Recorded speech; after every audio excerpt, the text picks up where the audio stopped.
Salut à toi, bienvenue sur cette nouvelle vidéo. Alors, si tu tombes pour la première fois sur cette chaîne YouTube, ici on parle de cuniculture. Alors l'objectif de notre vidéo aujourd'hui c'est, nous allons parler du sexe ratio. C'est quoi le sexe ratio? Comment respecter le sexe ratio et quelles sont les conséquences si l'on ne respecte pas le sexe ratio dans l'élevage des lapins. Tout de suite après le générique, on rentre dans le vif du sujet. Bienvenue chez le petit élevage de lapins FK. Ici, nous vous donnons régulièrement des astuces comme toujours.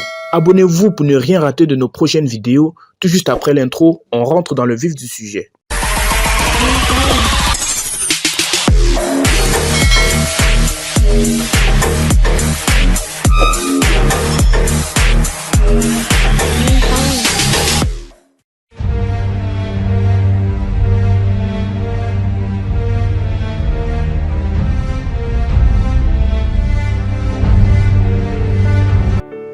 Alors, je suppose que vous aviez aimé le générique, je suppose que vous l'aviez aimé. Et je tiens aussi à vous exhorter de vous abonner si vous n'êtes pas encore abonné à la chaîne. Sur cette chaîne YouTube, on partage en moyenne 2 à 3 vidéos par semaine en ce qui concerne l'élevage des lapins, les astuces pour pouvoir réussir efficacement. Car la cuniculture est un domaine dans lequel réussir n'est pas vraiment facile. Il faut mettre en place un certain nombre de pratiques ou alors de méthodes pour éviter l'échec en cuniculture. Qui n'est pas d'abord facile en fait. Alors dans cette nouvelle vidéo aujourd'hui, nous allons parler du sexe ratio. Comme son nom l'indique, sexe ratio, nous avons le mot sexe et ratio, c'est-à-dire la ration sexuelle. En fait, le sexe ratio, c'est le nombre de femelles qu'il faut pour un mâle. Dans les documents et aussi dans certaines vidéos que vous allez souvent voir, là on vous dira souvent qu'il faut 10 à 12 femelles pour un mâle. Mais moi, je vous assure, c'est bon. Là, c'est théoriquement.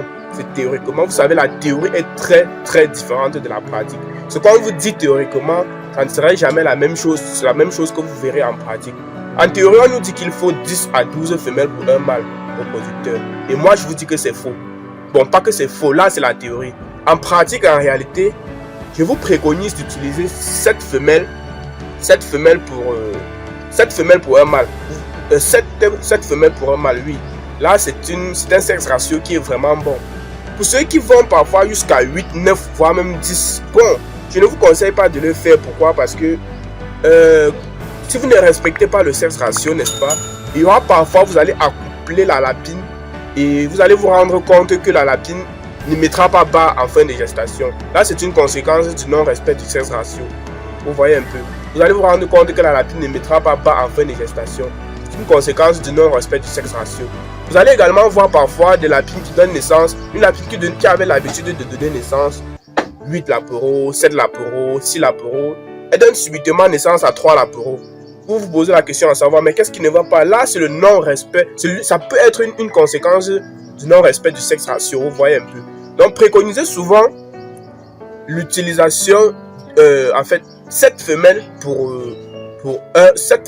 un mâle. Moi, personnellement, dans ma ferme, actuellement, je suis à environ 24 femelles. Dans cette ferme que je gère, là-bas, en fait, vous ne pouvez pas la voir, elle est juste ici. 24 femelles et 3 mâles, vous voyez un peu. Et 3 mâles. Donc, c'est ça, en fait. Il faut respecter cela. Comme conséquence du non-respect de ce sexe ratio, vous pouvez avoir, par exemple, comme je viens de vous le dire, des portées minimes, très minimes. Une femelle qui avait l'habitude de faire des portées variant peut-être entre 6 et 9. Elle vous donne subitement un bonjour 2. Vous dites, mais qu'est-ce qui se passe? C'est l'une des conséquences du non-respect du sexe ratio. Il faut respecter ce petit paramètre. C'est un petit paramètre à prendre en compte. Vous allez voir, d'aucuns vous diront, non, mais j'ai mes 13 femelles et mon mâle il gère tout ça. Certes, ça gère, mais ça peut jouer également sur la longévité du mâle et aussi la virilité du mâle.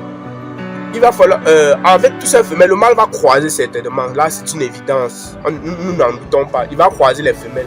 Mais qu'est-ce qui vous dit qu'après cela, le mâle va rester viril pendant longtemps? La période de vie du mâle ça va également influencer sa période de vie, sa période de fertilité. Vous voyez un peu. Donc, il faut préconiser 7 femelles pour un mâle. 7 femelles pour un mâle. C'est en fait la préoccupation d'un béninois, en fait.